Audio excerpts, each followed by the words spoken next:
Warning, this video will contain spoilers for both Mufasa the Lion King and Sonic the Hedgehog 3. So if you have not watched any of these movies, click off the video immediately and come back until you've watched both movies. But if you have seen the movies, then feel free to stick around for my review. Anyways, enjoy the video. This is a kingdom, heaven coming down to the corners of the earth. This is a kingdom, come along with us, gonna load up this whole world. This is for freedom, freedom, to break off every chain. This is a kingdom.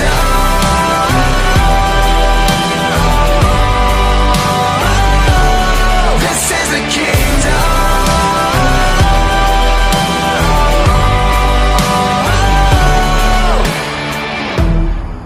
This is the kingdom, kingdom. This is the kingdom, kingdom.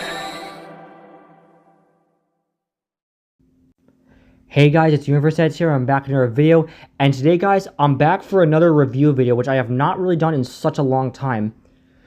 Because the last review video I've done was my review on the Knuckles series, which was quite a few months ago, almost like around like, not really towards like the start of 2024, but it's been like a while. But today guys, I'm actually doing a review on not one, but two movies today. And I'm sure you guys can guess which ones they are. They're the ones that just released very recently, which was yesterday, which was none other than Mufasa the Lion King and Sonic the Hedgehog 3. Yes, guys, I saw both movies yesterday. I actually downloaded these recordings of the movies on MovieTube because someone managed to record the whole movies with their camera and then actually post it on there, so I was able to watch the movies that way. And I gotta say, I have no words for both these films. Like, they were so amazing, honestly, especially Sonic 3. But first, I'm going to review Mufasa the Lion King first because that was the first one I saw, and then after that, I will do my review on Sonic the Hedgehog 3. So let's get started. And also before I start, guys, I did mention this at the start of the video that there will actually be spoilers for these movies. So I'm going to tell you guys right now, if you do not want to be spoiled from these movies, if you have not watched them yet, click off the video right now and come back until you've watched the movies. But if you have watched the movies, then feel free to stick around for my review. So now let's get started. So my review on Mufasa the Lion King. So first off, I'm going to start by saying for Mufasa the Lion King is that it was definitely one bit of an improvement from the last movie back in 2019 with the release of the live-action remake of The Lion King. Like, the improvement that Disney definitely, changed is that the characters now have more facial expressions than they did in the last film, which is definitely an improvement. Like, you can really, see the expressions from, Mufasa and Taka, Rafiki, all the characters in this. It's really interesting. But what is the story for this movie? Well, it's quite interesting, and I'm going to explain that. So, it first starts off during the present day with Simba as the new king of Pride Rock, and then he goes up to, he goes to meet Nala somewhere, and then most of the story is, in the present day, centers around Kiara, which is Simba and Nala's newborn cub that we saw at the end of the last movie, and Timon and Pumbaa and Rafiki. So, also, I'm going to start off by saying, when we saw in the trailer with Timon and Pumbaa fighting Scar, that was basically Timon and Pumbaa making up their own story to Kiara about how Scar was defeated, so, which was kind of a clever way to do it. I mean, that kind of makes more sense now. But then most of the story is Rafiki explaining to Kiara about Mufasa's history. So, Mufasa's history was, he did grow up with his own parents, which I forgot the names of, by the way. So, I do apologize for some of the names I did forget. So, basically, the story is that they're trying to find this place. It's for home. I forgot what it was called. They're going on a long journey to find it. Kind of like with The Land Before Time, with Littlefoot's grandparents and his mom trying to find the Great Valley. They're on such a long journey to find home. That's basically with Mufasa and his parents. But unfortunately, when they're at this watering hole, a big flash flood happens, and then he gets separated from his family, and then his family ends up getting killed off again, which is something Disney does a lot. And then he gets washed up in another area in Africa where he ends up meeting Taka, or aka Scar. So Taka is very kind-hearted towards Mufasa, and he actually wants him to be his brother because he does explain that he's always wanted a brother. His mom is actually more welcoming for Mufasa, but Taka's father, not so much. I honestly was seeing Taka's father a bit like Kerchak from Tarzan, like he was not really like willing to have like Mufasa join the Pride because he didn't want outsiders to be a part of the Pride. So he basically challenged both Mufasa and Taka to a race, and if Taka wins, Mufasa is to get killed by Taka's dad, but if he wins, he can stay. Mufasa does win, but he has to stay with the females, unfortunately. But still, Taka's mother has a soft heart for Mufasa and has a good heart for him to stay. And as time goes on, the two grow up and they bond a lot, and then everything's going well.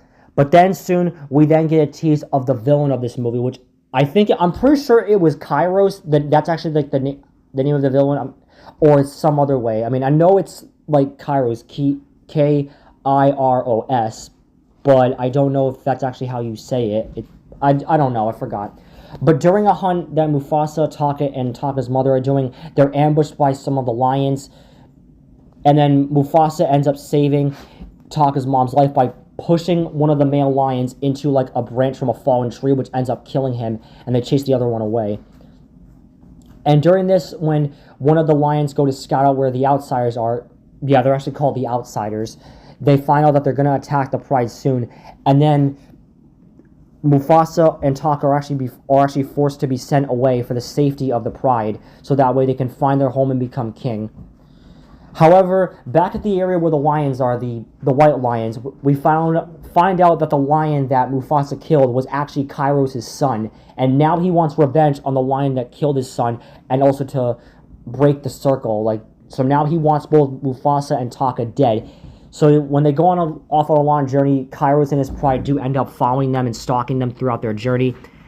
And there was the scene where we do get to see Kairos attack the Pride, but in a different way. Like, the way they actually portrayed like Taka's parents' death was actually very eerie and dark. Like, we don't actually see like a fight break out or see like the Pride actually like kill them, but it indicates that they actually die. Like, they like surround Taka's whole Pride, but it indicates that they actually were killed, which that honestly is pretty dark and eerie, but also clever for what Disney did right there, which I do have mad respects for. So when Mufasa and Taka escape Kairos during like that scene where they jump off the waterfall, they eventually do come across Sarabi and Zazu, which that's how they meet. And the interesting thing is that, so we actually get to see Taka show some love feelings for Sarabi, and Mufasa just tells him to go for it. So Taka does show like a love interest for Sarabi, which kind of builds up to why Scar wanted Sarabi to be his queen in the 2019 movie, when he was like, long ago you chose Mufasa over me. And I'm going to get to that in a bit. So what happens is that like they get tracked by the outsiders again, and then Mufasa sees like a herd of elephants, and he tries to convince them to help him fight, but unfortunately they don't listen. Sarabi like takes like a beehive off the branch of a tree and causes it to fall into the elephants, causing a stampede, so they can try to like get the outsiders to retreat, which it works. But during this, Sarabi gets knocked out, and then Mufasa runs to save Sarabi, but runs past Taka, and I think Taka then begins to feel a little bit kind of like left out. But when Sarabi wakes up, she asks like who saved her, but then Mufasa actually puts it on Taka, saying Taka was the one that saved her. So I guess like in this part, Mufasa is kind of like trying to like make Taka feel good and actually be able to show his love interest for Sarabi, which honestly is kind of nice. But then soon, Sarabi does eventually find out that it was Mufasa that actually saved her. Oh, and I forgot to mention before the scene, we do actually get to see a bit of Rafiki's backstory, where Rafiki was also banished from his troop because the baboons thought that he was some kind of like a satanic like baboon that was causing like some kind of like satanic ritual or something like that. And then eventually Mufasa, Taka, Sarabi, and Zazu do end up meeting him. Taka wants to eat him at first, but Mufasa tells him not to, which is kind of funny. And eventually they do bond, and eventually Rafiki kind of starts calling Mufasa his own brother, which I think is pretty crazy. So does that mean that Mufasa and Rafiki are actually brothers? But then soon, yeah, like, Sarabi eventually ends up finding out that it was Mufasa that rescued her from the elephant stampede. Taka does eventually find out that Mufasa and Sarabi are bonding more, and then he begins to grow very jealous. and betrayed in this point. So eventually he does end up finding Kairos and decides to actually team up with him in order to like kill Mufasa, which I think is pretty crazy. So then eventually they do manage to find their home that Mufasa's parents told him about, but eventually Kairos appears and tells Mufasa that it was thanks to his brother Taka for helping him find the way there. But then Mufasa helps all the animals it's actually the Pride Lands, and you're going to see why. He helps all the animals of the Pride Lands like rally together to stop Kairos, and it's literally like a full-on like Avengers Infinity War style like final battle, or almost like the battle for the Pride Lands from the Lion Guard.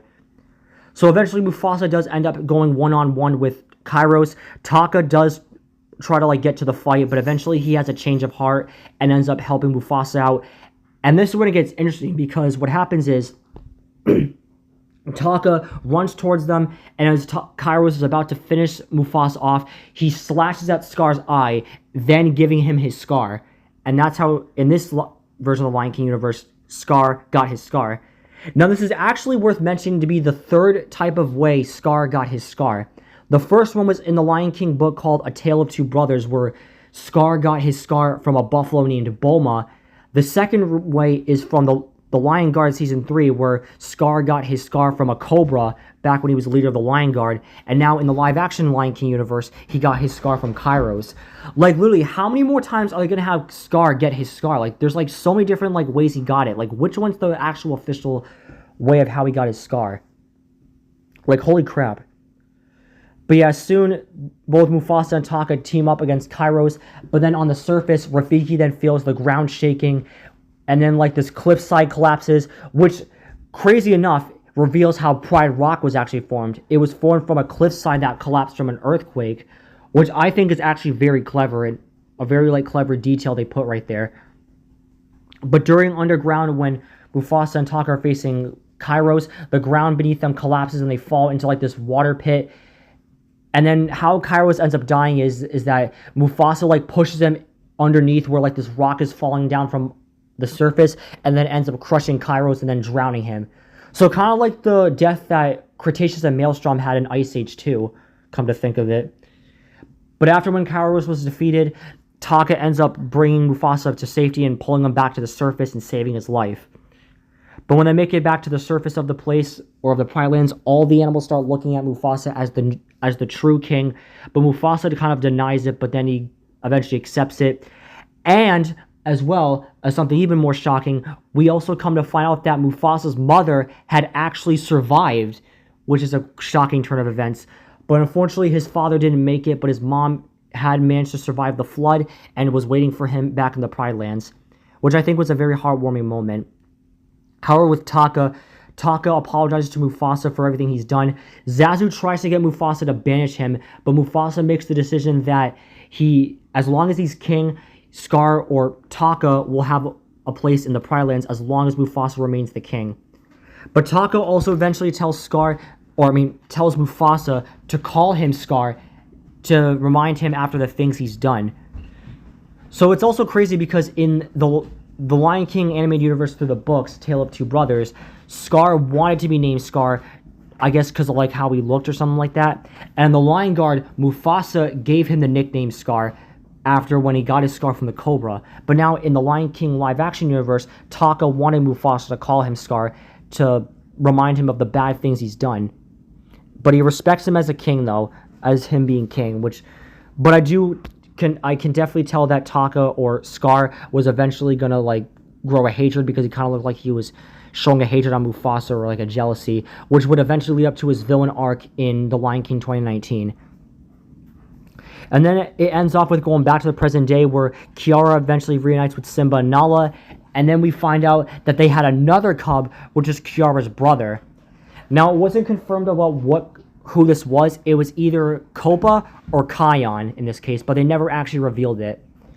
And then the movie just ends off with Kiara about to tell the story of her grandfather Mufasa. And that's basically how the movie ends. So what I think for this movie, I will say though, there was a few flaws. Like, I was a bit bummed out that we never actually got to see like how Scar met the hyenas. Although there were a few hyena cameos, like during the beginning of Mufasa's story, we did see like some hyenas, and then in the Pride Lands, when all the animals were looking up to Mufasa as the king, there were a few hyenas with the crowd of animals. But we never got to see like Shenzi, Bonsai, and Ed though, which was a bit of a disappointment. So I do wonder how Scar in the live-action universe of The Lion King met the hyenas, but oh well. But other than that, I will definitely say that Mufasa the Lion King was definitely a bit of an improvement from the live-action Lion King movie back in 2019. I will definitely give it that. But yeah, that was my review on Mufasa the Lion King. Now for my review on Sonic the Hedgehog 3. So for my review on Sonic the Hedgehog 3, I gotta say, this movie was definitely a humongous game changer from what Sonic 2 had. Like, it honestly makes Sonic 2 look older than how it is now. Like, the second movie's already, like, 2 years old because it launched in 2022. But Sonic 3, oh boy, this is a story to tell. So this movie starts off with Prison Island, where we see, like, Gun, or the military, like showing the containment chamber of Shadow. He does break out of it because someone hacks the system, which causes Shadow to break out of Prison Island and head for Tokyo.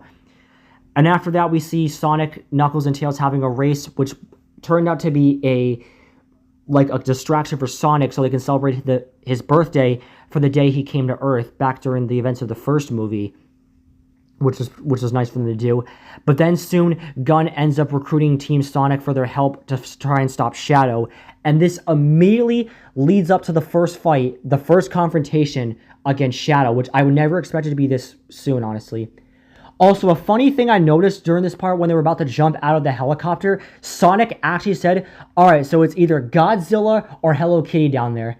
Like, hearing Sonic say Godzilla's name was honestly the last thing I was expecting Sonic to say ever in a Sonic movie. Like, holy crap. Like, I know a lot of us do, like, Sonic and Godzilla versus battles, but actually hearing Sonic officially say Godzilla was the last thing I expected, honestly, from a Sonic film. Like, holy crap. And there also was a really neat Sonic Adventure 2 Easter egg when they were about to jump out where Sonic said, talk about low-budget flights, no food or movies, I'm out of here. But instead he was like, no food or movies, we're out of here, before jumping out of the helicopter. And then they land in Tokyo, and then they eventually end up meeting Shadow. The fight from that sneak peek plays out. And then what happens after that is Sonic gets up and sees Shadow getting away with his motorcycle.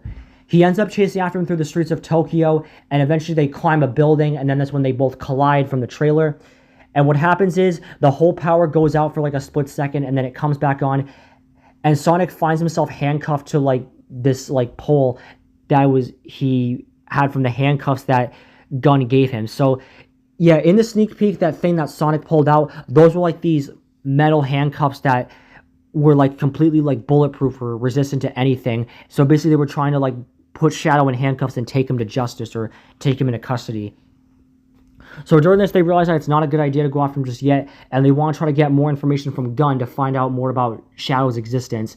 So they meet up with Commander Walters at the Chow Garden, and then he explains about Shadow's backstory. And his backstory was actually a bit different from the video games. So apparently Shadow, unlike from the games when he was created by Dr. Gerald Robotnik, in this movie universe, he was actually a life form from another planet that crash landed to Earth in Oklahoma. And scientists did research on him, but he was deemed way too dangerous after something happened. And then they took Gerald away. So I'm going to get to that in a little bit. And then they kept Shadow hidden away for over 50 years. And apparently he lost someone he truly loved, which of course is Maria. And now, 50 years later, he comes back in 2024 and now wants to seek revenge. So now with this going on, with Commander Walters explaining the backstory of Shadow, some of Dr. Robotnik's egg drones eventually ambush them. And then, as they're being ambushed, this random figure on a motorcycle comes in and disables all of the egg drones and drives off. After this, we then see that Commander Walters has actually died, so we actually get our first death, which I never actually expected Commander Walters to die in this movie, honestly. But he tells Sonic to use this key, which will help him be able to try and stop Shadow. So then Sonic, Knuckles, and Tails go after the figure that was on the motorcycle, and then they eventually chase him to this dock, and they find out that the guy on the motorcycle is none other than Agent Stone. So they feel like they want to fight him, but then Agent Stone tells them they're not here to fight, and that he or Robotnik were not the ones that sent the drones after them.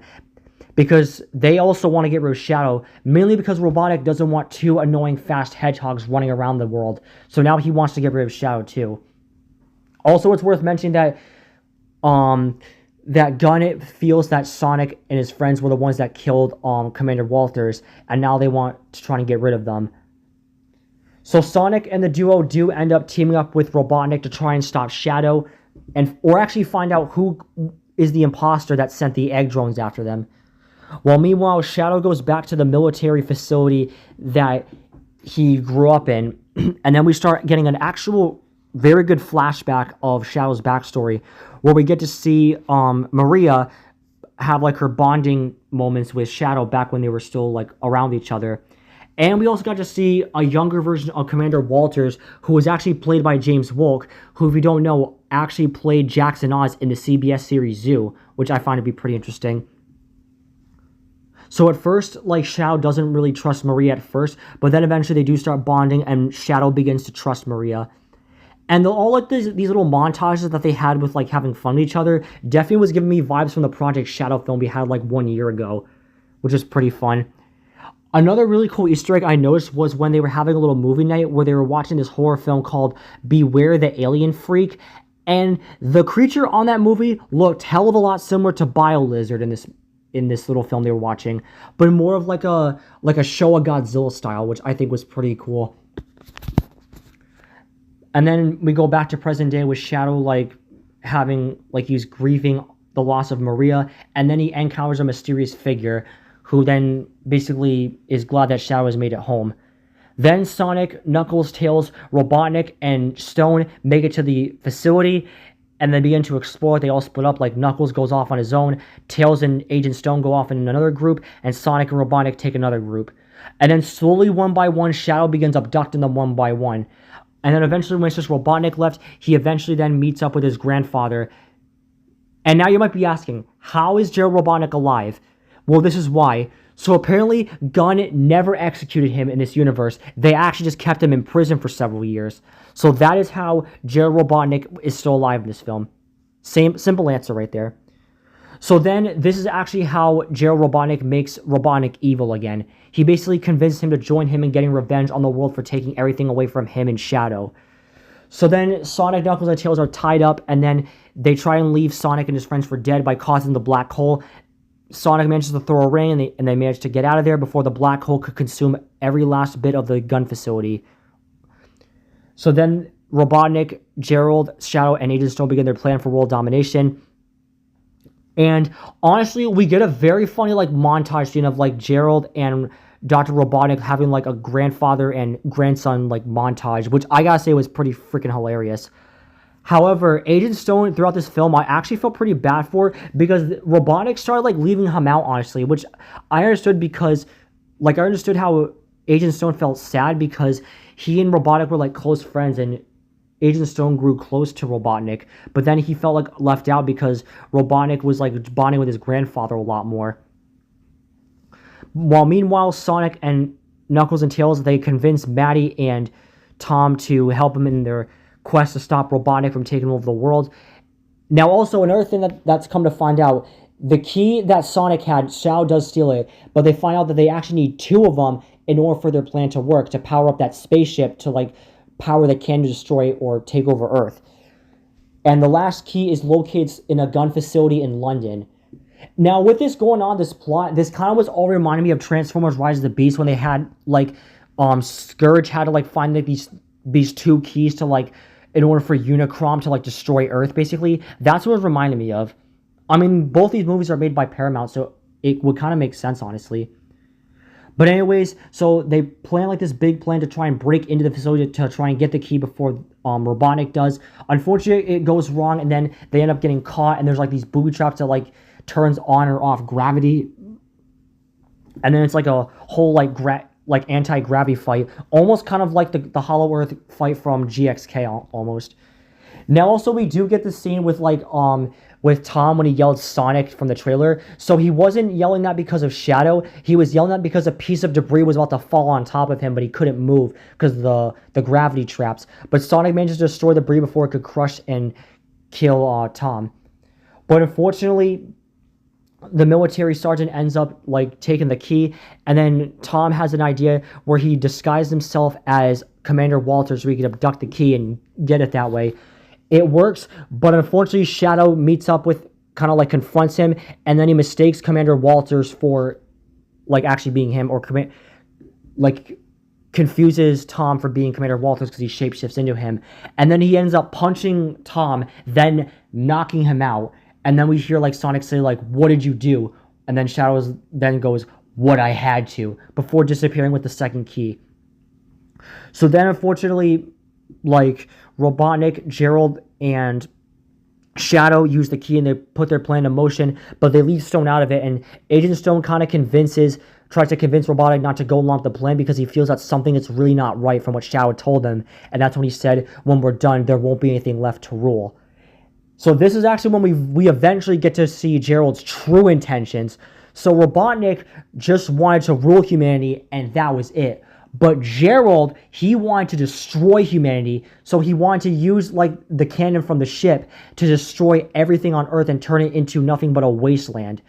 And Gerald, or Robotnik, didn't want that, and then he kind of feels like what his grandfather is doing is not right. While meanwhile, Tom is rushed to the hospital in critical condition, and then Sonic then wants to make the tough choice of actually using the Master Emerald to try and stop them, which they decided not to at first because it wields too much power and it's way too dangerous. But with what's going on, Sonic feels like there's not much of a choice they have left. Knuckles does try to persuade him not to do it, but then he just allows Sonic to go ahead, but he has to go through a fearsome warrior to get to it, and that fearsome warrior is Wade Whipple, which kind of is like a callback to the Knuckles series when he traded him to be a warrior. Sonic does just easily get it from Wade, like he just snatches it from him and then goes back into Super Sonic to go try to find Shadow. So he goes up into space, he crashes through the ship, snatches Shadow, and then there's like this huge like epic fight against them. And so what happens is Sonic starts like, he crashes like Shadow into like this volcanic alley, like this volcanic valley area. And then what happens is, I gotta say, this ability, Shadow honestly scares me in this film for how badass he is. He literally punches Sonic in his base form and knocks the fucking emeralds out of him, turning him back into his base form. Like, holy crap. And Shadow wasn't even in super mode during this. He literally has the strength to literally turn Sonic back into his base form. Like, that is insane. So then the two collide with the emeralds, and then they both go into their super modes, and then it's like a huge, like, almost like Dragon Ball Z fight. I can definitely see why people said it was like Dragon Ball Z. And they're just like going across the world, just fighting each other, and just like an epic fight. And during this, Robotnik then turns against his grandfather and tries to stop him from trying to destroy the Earth. So Robotnik does kind of like get like a redemption arc in this case, finding out his grandfather's true intentions. While meanwhile, Sonic is almost getting destroyed by Shadow, and then Shadow starts like taunting Sonic about his family and friends, especially Tom, which literally pisses Sonic off. He literally punches Shadow in the face and sends him flying to the moon and pins him to the ground, and is about to kill him, and Shadow just tells him just to go ahead and do it and take his revenge out. But Sonic then hears like Tom's words about like what he's taught him, and Sonic feels like what he's about to do is not the right thing to do. So he then stops and then lets Shadow live and goes back into his base form. Shadow then asks why he didn't kill him because he had his chance right there because he won. But Sonic feels like there's no winners for revenge. So the two kind of like share like a soft moment for each other about how they both lost someone they love. But Sonic then tells Shadow that the more powerful thing than loss is the love for people you care about. So even though Maria's gone, his love for her will always remain in his heart. Also, another quick thing I forgot to mention is that when they were about to power up the machine to destroy Earth, Shadow did ask Gerald Robotnik, like, Professor, is this what Maria would have wanted? But then he gets a flashback of how Maria died. So in this film, Maria didn't exactly die from getting shot. She got killed from a gun soldier that shot at a tank of some sort, which caused an explosion, and the explosion is what killed her, actually. Now, also, Commander Walters did try to stop the soldiers from shooting, because he's like, no, there's a kid right there. And then he's like, no, we have our orders. So I at least will give Gunn credit for trying not to actually kill Maria or cause Maria to get killed. So I'll give him credit right there. And when Shadow was having visions of Maria's death, that's when he wants to power up the cannon to, like, he uses his chaos energy to power up the can to destroy Earth. But anyways, back to the scene with Shadow and Sonic. So Sonic and Shadow do end up teaming up, and then they go back in their super modes, and then they go to try and stop the cannon from destroying Earth. And this is the best part of the film. So when they go super mode, guess what music starts playing in the background? They play freaking the goated song "Live and Learn," which I bet a lot of Sonic fans were really wanting to hear from this movie. And guess what? We got it. Even though it only played for like 50 seconds, but still, I legit freaked out at this part. Like, I was like, oh my god, it's Live and Learn, holy shit. Like, I was like in shock when they did that. Like, it was freaking crazy. So yeah, what happens is when Shadow and Sonic like race towards the ship to try and stop it, Gerald sends some robotic drones after them to try and like buy him some time to activate the cannon, while Robotnik tries to like stop his grandfather from like destroying humanity. But eventually Gerald does try to actually kill his grandson by knocking him off like this ledge in the ship and then having him fall into space. But thankfully Knuckles and Tails do end up saving him, and Gerald uses like this piece of like, no, it's actually like a taser or something, and he tases his grandfather in the ass, which causes him to fly up towards Shadow's chaos energy, then killing him. So I gotta say, I never expected Dr. Robotnik to actually try and kill his grandfather. Like, holy shit. That was honestly a quick turn of events. So meanwhile, the cannon's about ready to fire, and Sonic and Shadow get in front of the cannon and try to like hold it off so it wouldn't destroy the Earth, while Knuckles, Tails, and Robotnik try to steer the cannon in another direction away from the Earth. Sonic, unfortunately, due to getting overwhelmed from the cannon, does end up like losing the power of the emeralds, but Shadow still holds in there, and they manage to steer the cannon away from the Earth. But unfortunately, it ends up pissing on the moon. And if you guys hear me say that, you would easily know what joke that's from. It's from a Sonic Adventure 2 meme. So they stop the cannon from destroying Earth, but unfortunately, the reactor core is about to explode, and they need to try and steer the ship away from the Earth's atmosphere. Otherwise, the radioactive like bacteria from the ship will rain down on Earth and kill everybody. So what happens is Shadow manages to kind of like push the ship far enough away from Earth's atmosphere so when it explodes, it won't cause any harm to the Earth. While meanwhile, Sonic is falling to Earth at a rapid pace. Tails tries to use a ring to try and like grab him and get him to Earth safely, but unfortunately he ends up blacking out from how fast he's heading to Earth. But Knuckles manages to do the honors and get him back onto Earth safely. While meanwhile, when Shadow is steering the ship away from the Earth, Robotnik is still in there, and then he makes like one final like message to the world, which manages to get out to Agent Stone, where Robotnik confesses his true feelings for Agent Stone, saying that he saw him as like a close friend. This honestly gets very emotional because like Agent Stone's like begging Robotnik not to do this because he cares about him so much. But unfortunately, the ship then explodes. Then unfortunately, and for sure this time, killing both Robotnik and Shadow, presumably. Then saving the Earth once and for all. So Sonic, Knuckles, and Tails do see like how the ship exploded from all the way up in the sky, and then they feel bad for how Shadow and Robotnik both sacrificed their lives to save the Earth, but they both died in honor.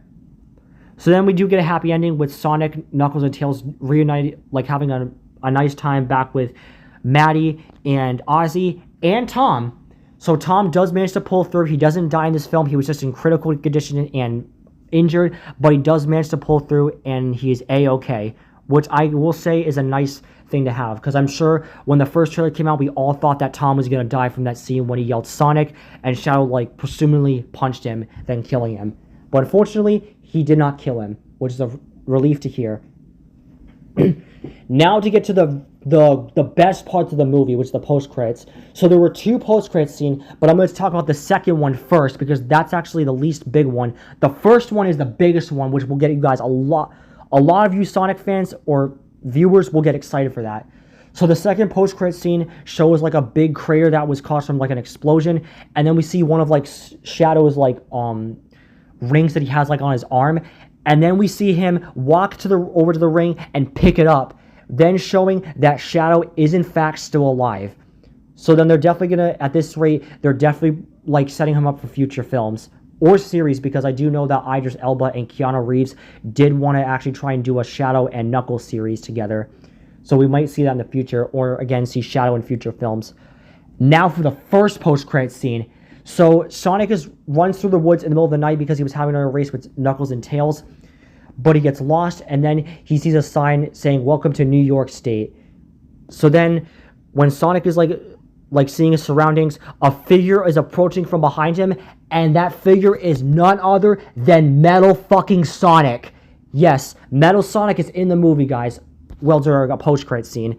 So we get like a small fight between Sonic and Metal Sonic, but then we also come to find out that it's not one Metal Sonic, it's multiple. Like a whole army of Metal Sonics appear.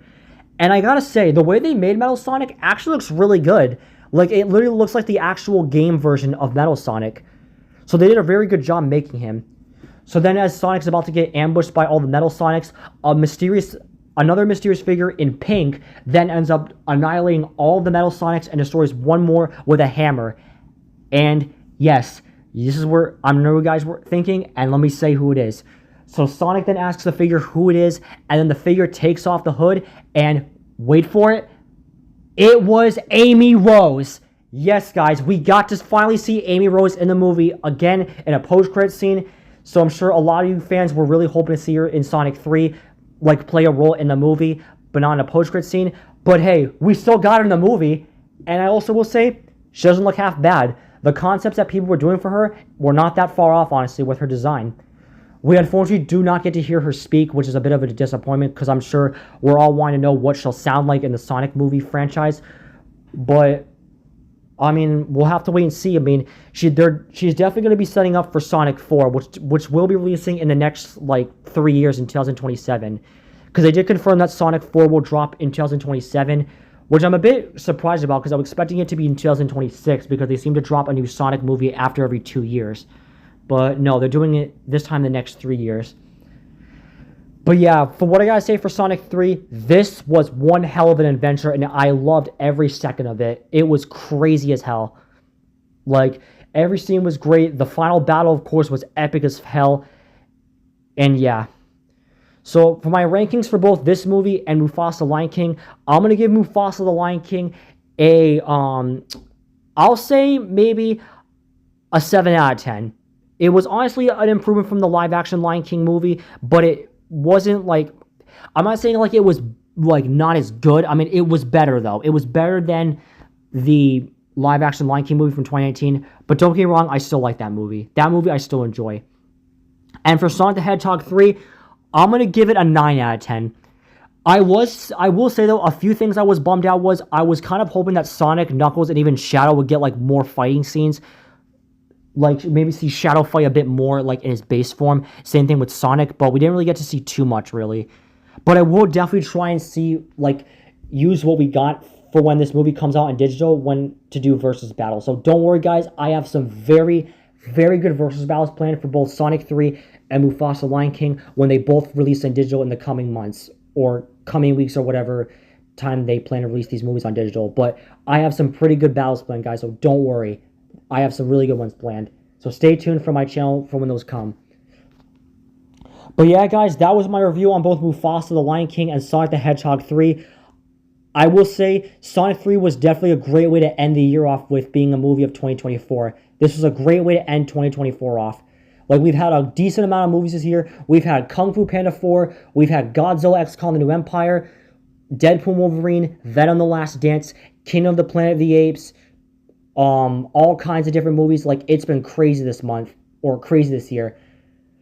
And I definitely will be doing a tribute to all of the movies, and mainly movies that I personally have seen or know about well and maybe have an interest in. Basically paying homage to all of the films we've had this month. Maybe I'll add games and TV shows, but we'll see. So stay tuned for that, guys. But anyways, guys, I'm going to end this review right here. I hope you guys enjoyed. If you did, please leave a like and subscribe for more. It would really help out a ton. And let me know, guys, which movie did you guys enjoy the most? Sonic the Hedgehog 3 or Mufasa the Lion King? Let me know in the comments below. But anyways, guys, thank you for watching, and I'll see you guys in the next video. Baby, I'm playing on you.